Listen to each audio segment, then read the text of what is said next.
আসসালামু আলাইকুম। তাসনিয়া রান্নাঘরের নতুন আরও একটি রেসিপি দেখার আমন্ত্রণ আপনাদের সবাইকে। আশা করছি সকলেই আল্লাহর রহমতে অনেক ভালো আছেন। আবারও হাজির হয়ে গেলাম ভীষণ মজার একটি নাস্তা রেসিপি নিয়ে। আজ আমি আপনাদের সাথে 1 কাপ ময়দা আর একটি আলু দিয়ে সম্পূর্ণ নতুন স্টাইলে সবচেয়ে সহজে টি টাইমের স্ন্যাক্স রেসিপি শেয়ার করব। আশা করছি আপনাদের কাছেও ভালো লাগবে। ভালো লাগলে প্লিজ একটি লাইক দেবেন আর চ্যানেলটি সাবস্ক্রাইব করার অনুরোধ রইল। তো চলুন রেসিপিটি দেখে নিই। রেসিপিটি তৈরি করার জন্য এখানে একটা বাটিতে 1 কাপ পরিমাণ ময়দা নিয়ে নিচ্ছি। দিয়ে দিব স্বাদ মতো লবণ। নিয়ে নিচ্ছি হাফ চা চামচ কালো জিরা হাতের তালুতে নিয়ে আরেক হাত দিয়ে এভাবে একটু ঘষে দিয়ে দিচ্ছি, এতে করে ফ্লেভারটা ভালো আসে। এখন দিয়ে দিব 1 টেবিল চামচ সয়াবিন তেল।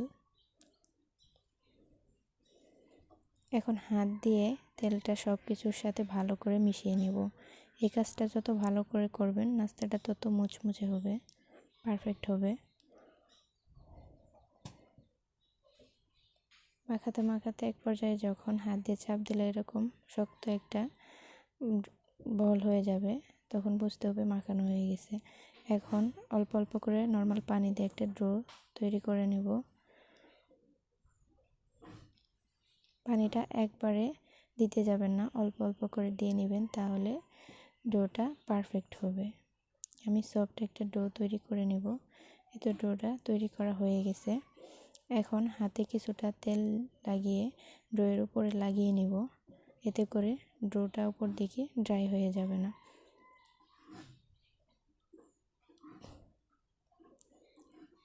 এখন একটা ঢাকনা দিয়ে ঢেকে রেখে দেব 10 মিনিটের জন্য। এদিকে আমি নাস্তার পুরটা রেডি করে নেব। চুলায় একটা প্যান বসিয়ে দিয়ে দিচ্ছি 2 টেবিল চামচ সয়াবিন তেল। দিয়ে দেবো হাফ চা চামচ জিরা। এখন জিরাটা মিনিট খানিক ভেজে নেব।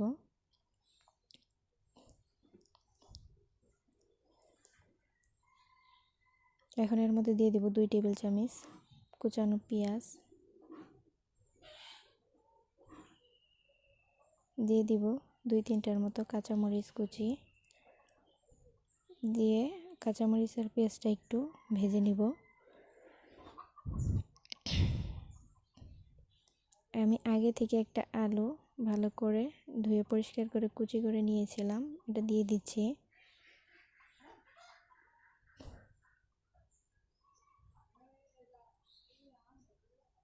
এখন এর মধ্যে মশলা অ্যাড করব। দিয়ে দিচ্ছি হাফ চা চামচ মরিচের গুঁড়া, হাফ চা চামচ হলুদের গুঁড়া, হাফ চা চামচ ধনিয়ার গুঁড়া, হাফ চা চামচ ভাজা জিরার গুঁড়া। দিয়ে দিব স্বাদ মতো লবণ। দিয়ে এখন এই মশলাগুলো আলুর সাথে ভালো করে মিশিয়ে নিব। আর আলুটা যতক্ষণ না পর্যন্ত সিদ্ধ হয় ততক্ষণ ভেজে নিব।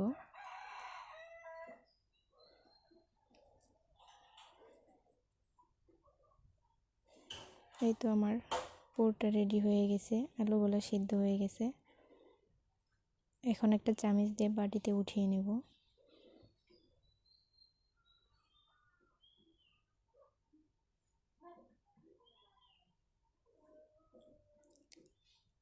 ফিরে আসলাম 10 মিনিট পর। ডোটা আমার সেট হয়ে গেছে, দেখেন কতটা সফট হয়েছে। এখন হাত দিয়ে একটু মথে নিব।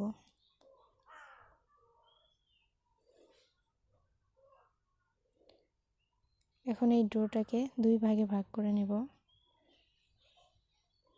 এক ভাগ রেখে আরেক ভাগ দিয়ে আমি রুটি বেলে নেব।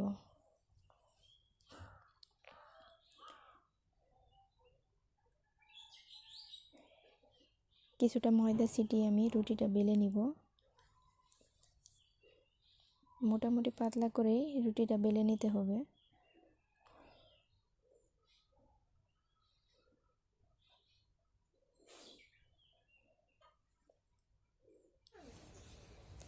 এই তো আমার রুটিটা বেলা হয়ে গেছে। এখন একটা ব্লেন্ডারের জারের মুখ দিয়ে আমি নাস্তাগুলো গোল গোল করে কেটে নিচ্ছি। আপনারা গ্লাসের মুখ অথবা কৌটোর মুখ দিয়েও কেটে নিতে পারেন।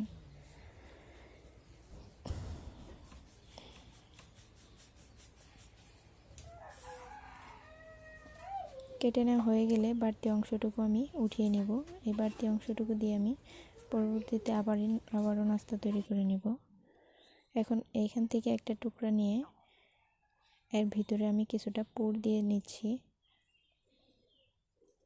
এখন হাত দিয়ে একটু সেট করে দিব, মাঝখান বরাবর বসিয়ে দিচ্ছি। এখন চারদিকে একটু পানি লাগিয়ে নিচ্ছি, পানিটা অবশ্যই লাগিয়ে নিতে হবে।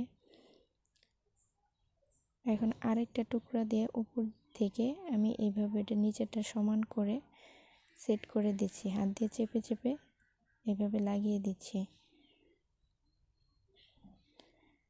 এখন এটাকে ডিজাইন করার জন্য একটা কাঁটা চামিচ দিয়ে চারদিকে এভাবে চেপে চেপে একটা ডিজাইন উঠিয়ে নিচ্ছি।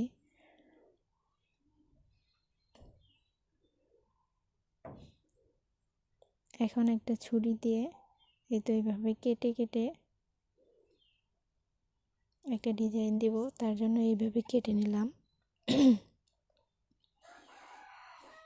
এই তো দেখেন, ভিডিওটা লক্ষ্য করলেই বুঝতে পারবেন যে আমি কিভাবে নাস্তাগুলো তৈরি করছি।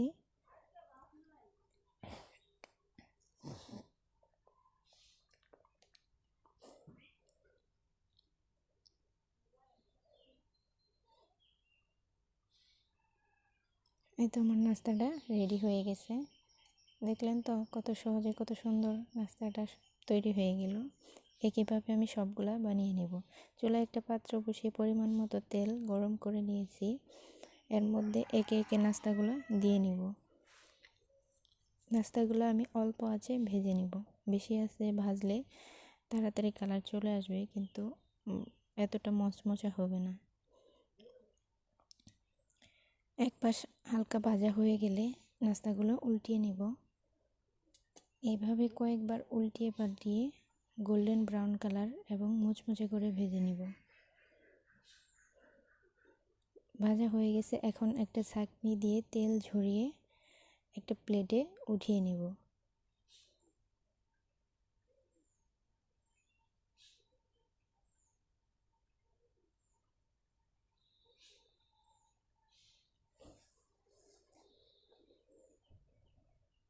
এই তো তৈরি হয়ে গেল কত সহজেই সানফ্লাওয়ার স্ন্যাক্সগুলা। আপনারা সকাল বিকাল চায়ের আড্ডায় ঝটপট বানিয়ে নিতে পারেন। আশা করছি আমার আজকের রেসিপিটিও আপনাদের কাছে ভালো লেগেছে। ভালো লাগলে প্লিজ একটা লাইক দিবেন আর চ্যানেলটি সাবস্ক্রাইব করার অনুরোধ রইল। সকলে ভালো থাকবেন, সুস্থ থাকবেন। আল্লাহ হাফেজ। আসসালামু আলাইকুম।